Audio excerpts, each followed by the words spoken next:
This is the IDP After Show. I'm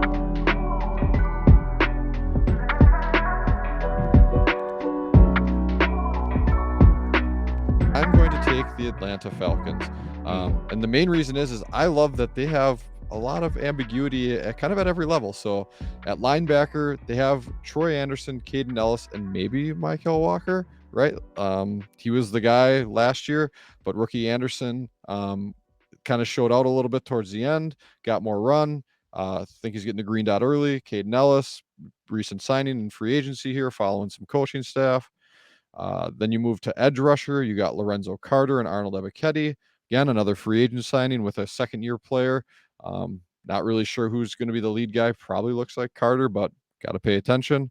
And then here again, we have Richie Grant, a guy who kind of came into his own last year, had a really good IDP year with Jalen Hawkins, but now Jesse Bates joined that, a veteran, big name, big money signing. So, someone get bumped out. Does Grant go back to the nickel? There's kind of all kinds of things to pay attention to there. And so just as an overall team, I love that there's a little bit of ambiguity at every level for me to try and tap into. Yeah, that's a great point to bring up. There's a lot of ambiguous just player name, if you will, a lot of new guys joining, new defensive scheme, like you said. It's kind of funny, right? We're not going in alphabetical order, but my pick is the Arizona Cardinals, who are another A team, because there's also a ton of incredibly ambiguous stuff going on here, right? We don't know what's really going to happen on the defensive line. They have basically no talent there to begin with, but Myjai Sanders, BJ Ojolari, the rookie they brought in, are they going to be on the edge? Zaven Collins has been practicing with the edge rushers. Is he going to be on the edge? And if he is on the edge, who between those former two guys sees less work? Cameron Thomas is on the inside. Who else is going to be there? I don't know.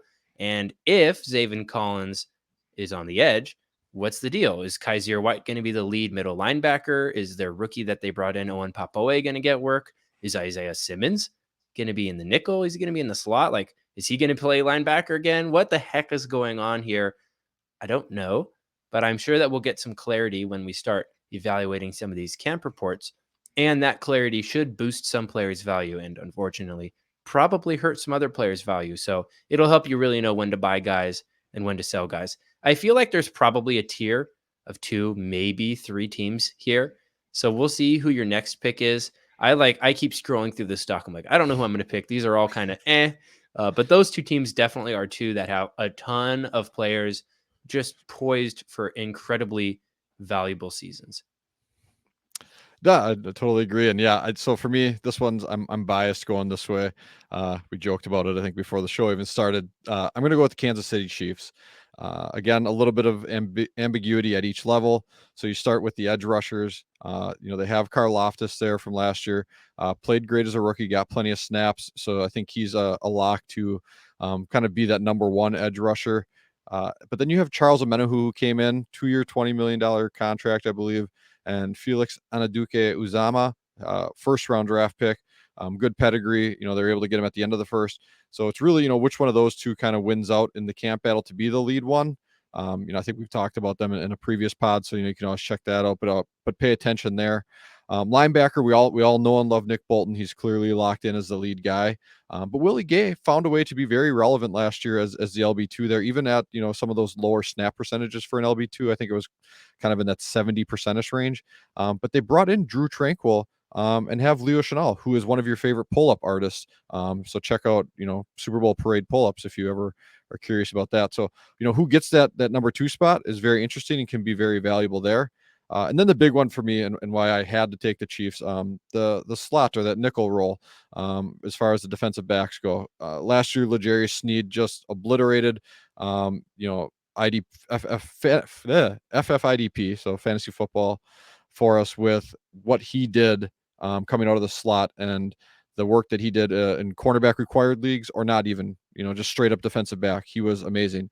But Trent McDuffie was the guy taking all of the valuable snaps during the valuable time of the season when they were making their playoff run in the Super Bowl push as well, that he was the main guy coming out of the slot and getting all of the high value looks for us. So Kansas City Chiefs, Trent McDuffie.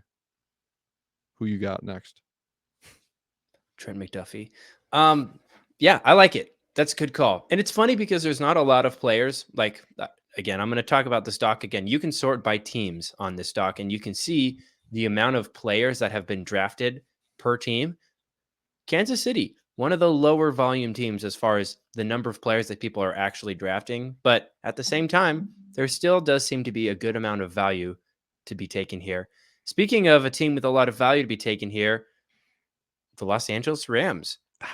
There's really only 2, maybe 3 situations where you could actually get a player way past their ADP or way cheaper than their market value, which is their linebacker 2 role and then both of their starting safeties. So as it stands right now, obviously Ernest Jones is locked in as their linebacker 1, but Christian Roseboom or Jake Hummel, one of those 2 guys is going to have to get some volume of snaps at linebacker 2, and that's going to score points. Both of those guys are practically free. At safety, Russ Yeast, Quentin Lake, Tamarcus Davis. One of those guys is probably going to start alongside Jordan Fuller. But I mean, like, these are deep, deep league plays, maybe best ball plays. Best ball plays, you say? There's some value. But either way, like this roster, PFF just put out an article talking about just the quality of every single team's roster, top to bottom. And they basically were just like, which teams have the best roster? And the last place team was the Arizona Cardinals. No surprise. Second to last place team, Los Angeles Rams. So I'm not picking quality rosters over here, but there is some opportunity for value because of this ambiguity. This was the IDP After Show.